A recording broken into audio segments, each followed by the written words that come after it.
Hi everyone, 여러분 안녕하세요. Again, welcome to my kitchen, welcome to my YouTube channel. Today, magluluto po tayo ng napakasarap na Korean assorted pancake. Chon, yan po ang tawag dito sa Korea.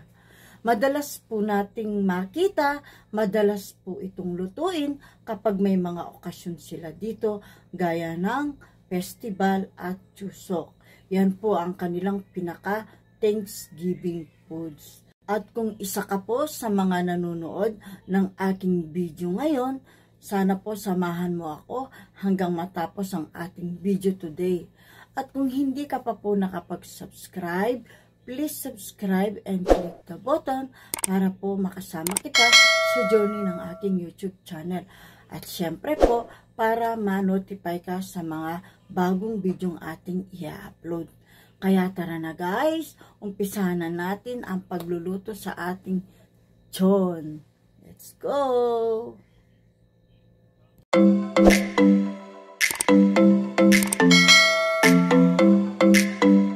Ayan po, bago po natin umpisahan ang ating pagluluto, gusto ko lang pong sabihin sa inyo na dito sa Korea, marami pong klaseng chon ang inyong makikita.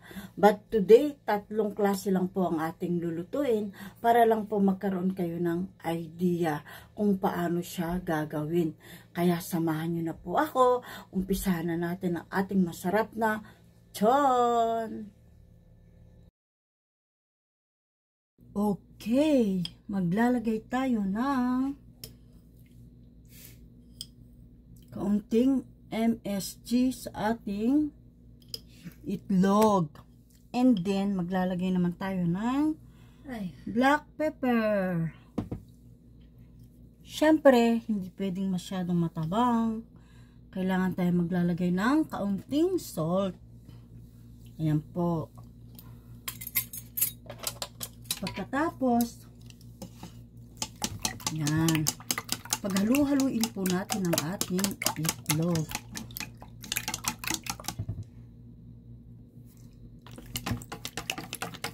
So, ayan, okay na po yung ating eggs. Itatabi muna natin ito. Ito naman po yung tinatawag nilang tunggurang teng. Ayan. Hello guys! Ito naman po yung tinatawag nilang fish fillet. Ito po. Nilagyan ko na po siya ng asin, paminta at kaunting betchin. So, ayan po.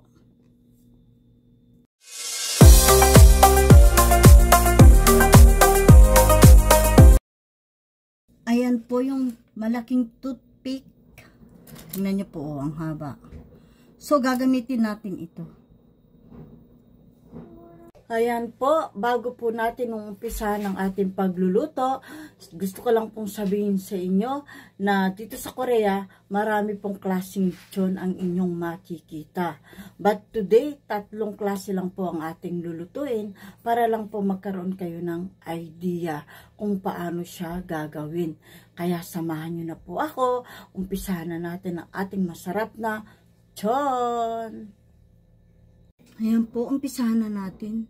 Ganito lang po. Napakasimple. Napakadali lang po. Tapos, maglalagay tayo ng mushrooms. Tapos, ayan yung ham. Kung wala kayong ham, yung beef. Paulit-ulit lang siya.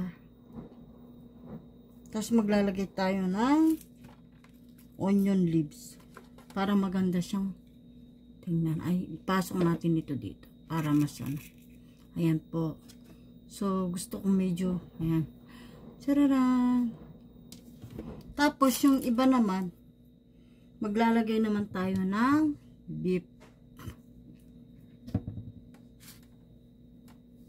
Beef naman po yung ating ilalagay. So, ayan po. Maglalagay po tayo ng beef. Dahan-dahan po.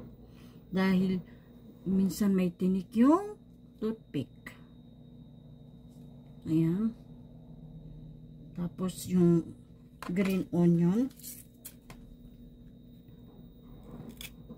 Ayan po. Tapos maglalagay ulit tayo nito. Dahil mas marami to. So, nasa inyo kung yung, kahit hindi ganito yung pagkasunod-sunod. O, diba? Ganyan po siya.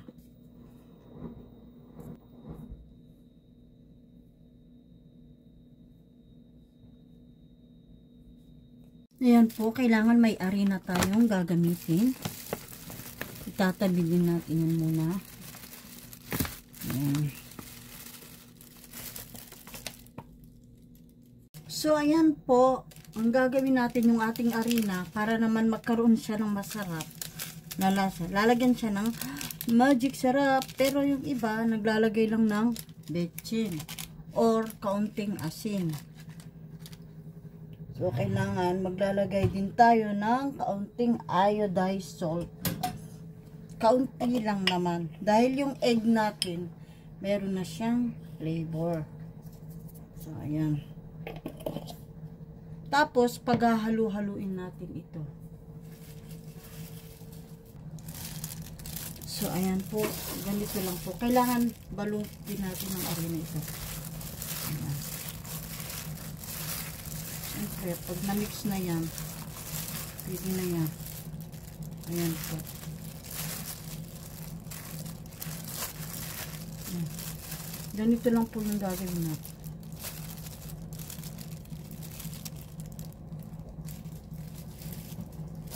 So, lahat ng ito, lalagyan natin ng arena. Bago natin ipa-fried. Ayan po, lahat ng ito.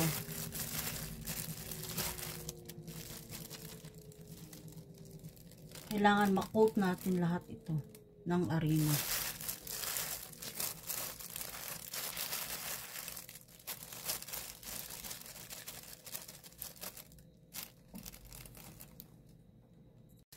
Next naman, yung ating tunggurangteng. Ayan. Lahat ng yan, kailangan coat din natin sa arena. Katulad din sa ginawa natin sa nauna. So, ayan. Napakasimple lang. Diba? Hindi siya mahirap. Ito, nabibili na kasi kaagad. Pwede tayong gumawa ng ganito, yung pork. Giniling na pork.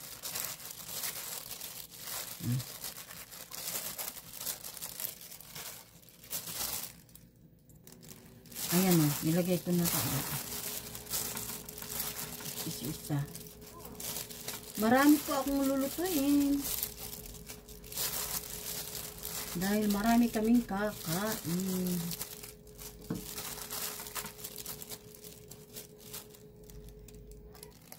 So, ayan o, natapos na po.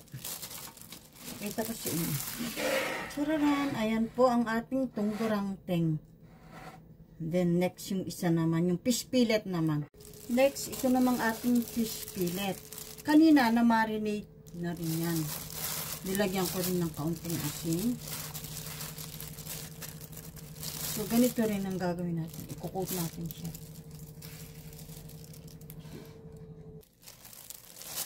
So, ayan po.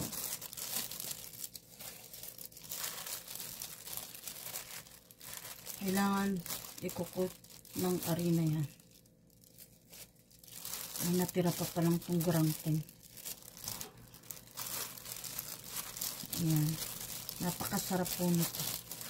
Yung isda.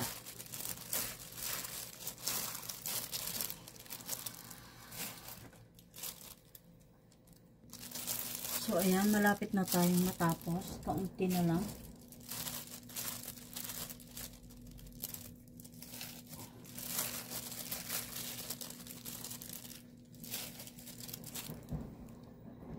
Ayan po, natapos na natin na-coat ang ating fish fillet. O, diba? Kita nyo po. Ayan. Hello po mga ka-kitchen! Mag-uumpisa na po tayo. Buksan na po natin ang ating gas range. And then, maglalagay po tayo ng cooking oil. Ayan po. Kailangan po natin maglagay ng cooking oil. Pagkatapos, hintay nating uminit ang ating fry pan. Ayan po.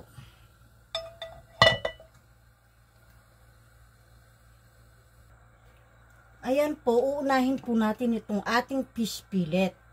Kailangan ilagay po natin sa ating itlog. Ayan po. Maglalagay po muna tayo ng ilang piraso.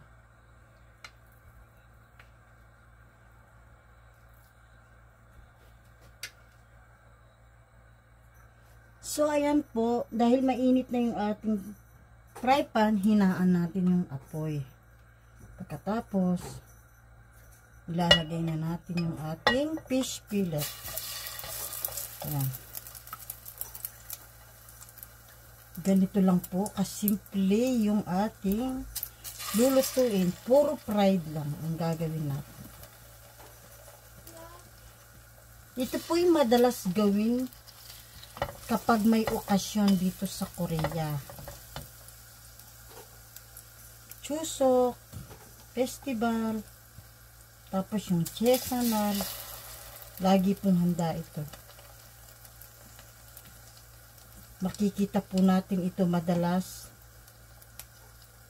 kapag red calendar occasion.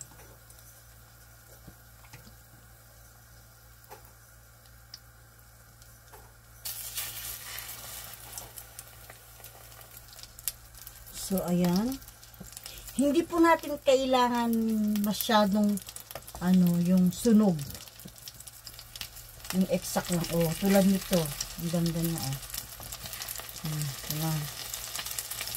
Dahan-dahan po tayo dahil sa mantika. Ayan. Mahina lang po yung ating apoy kasi kapag malakas yung apoy, hindi maluluto yung sa loob niya.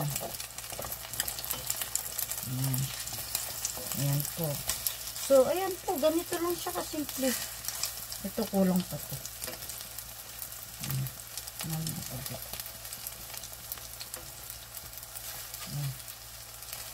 So, ayan po. Ito yung fish fillet nila. So, ayan. Check natin. Kabila. Ayan. Hindi pala ito. Pero ito, I think okay. Kunti pa. Ayan, kunti na lang.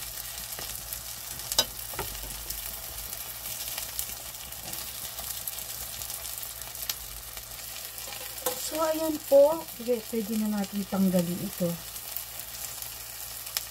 Luto na yun. Oh. Luto na rin siya. Ay, nahulog. Ay, nahulog. Ayan, ilalagay po natin dito. Ayan, pinakita ko lang po sa inyo yung sa likod niya. So, ayan, maglalagay tayo ulit niya. Luto na po yan. Napakasarap po niya. Ito. Diba? O, hindi na mahulog to. Ayan. Ayan.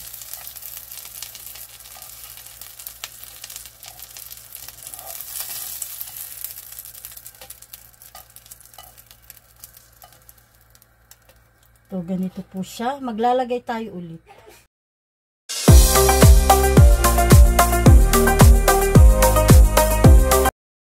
Next naman, yung ating tunggurangteng.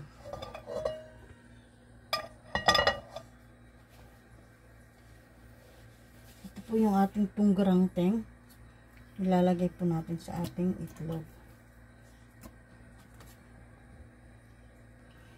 Ayan po. Next, lulutuin natin is yung tunggurangteng kung tawagin. So, ito po siya.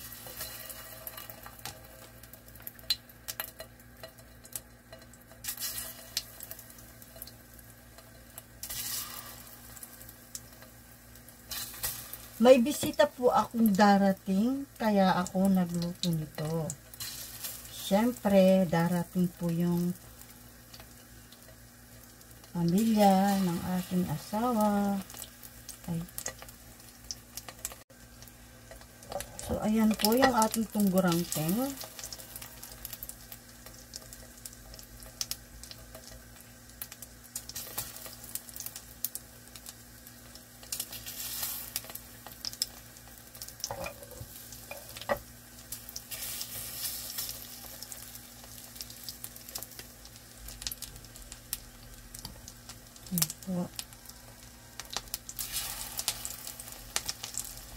So, puro fried lang naman tayo. Fried.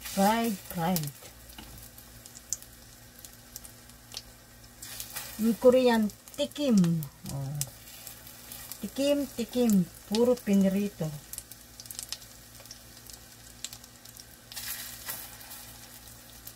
Sa Korean, ang fried, tikim. Oh, di ba? May natutunan kayo sa akin.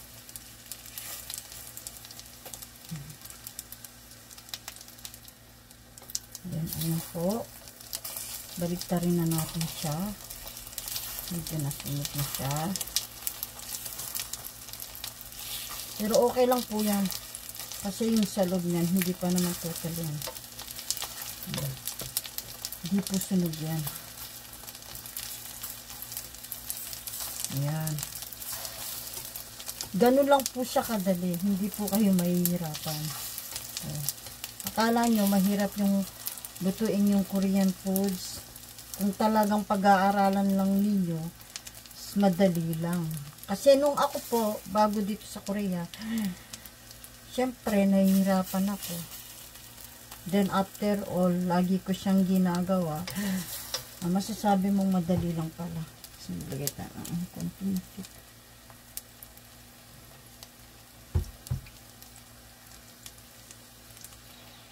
Ayan po, pwede na yung ating tunggarangting. So, pwede na po natin tanggalin ito.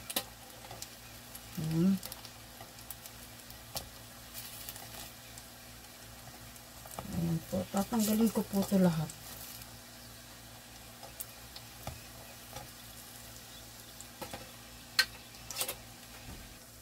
Ayan po, luto na ang ating tunggarangting. Maglalagay na naman tayo. Chararan! Ayan po.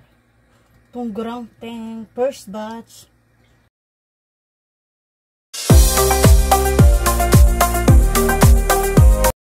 Ayan po. Next naman, yung ating ginawa kanina. So, kailangan nating nililinis ng kitchen towel yung ating fry pan. Hindi naman po natin kailangan linisin sa tubig.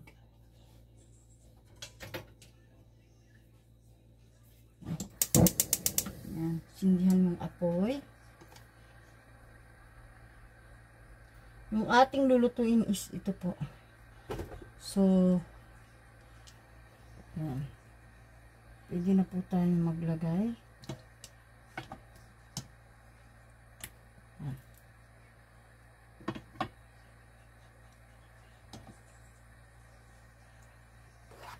Ayan po, ganito po yan. Kailangan i-arrange natin ng maayos.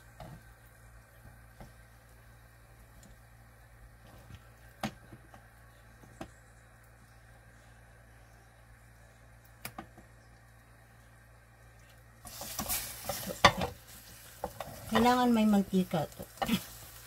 Ayan. 4 lang ang mailalagay natin dito.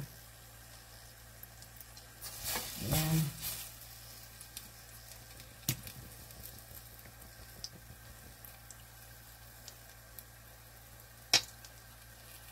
So, ayan po.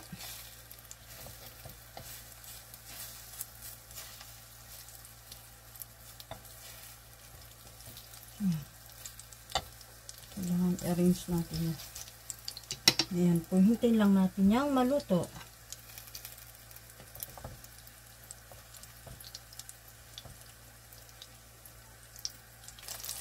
So, ayan po. Tingnan natin yung side.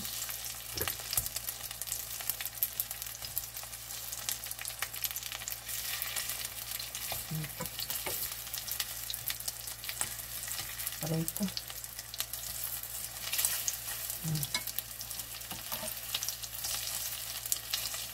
Ang sarap po ng pagka-luto nito mamaya.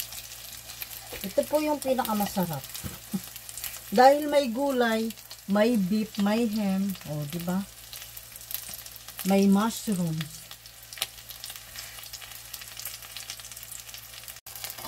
So ayan po. Luto na siya. Tanggalin na natin ang ating masarap na, ayan, nasunog na siya. Pero okay lang yan. Kasi ito yung beef, kailangan maluto yan. Sariwa kasi siya. Pero pwede na yan.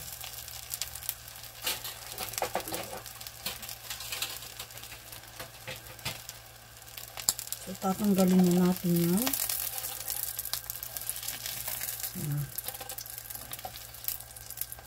Maglalagay tayo ulit.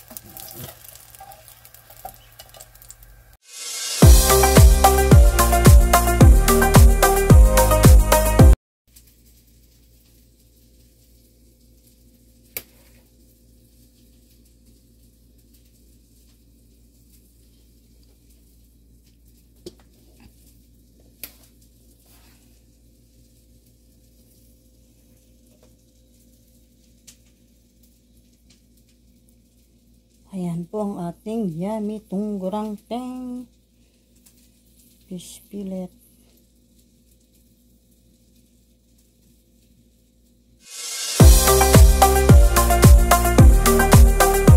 Sana po nag-enjoy kayo sa ating video today. Sa lahat ng mga nanood ng aking video today, salamat po sa lahat ng mga nakasama ko mula sa umpisa hanggang natapos ang ating video.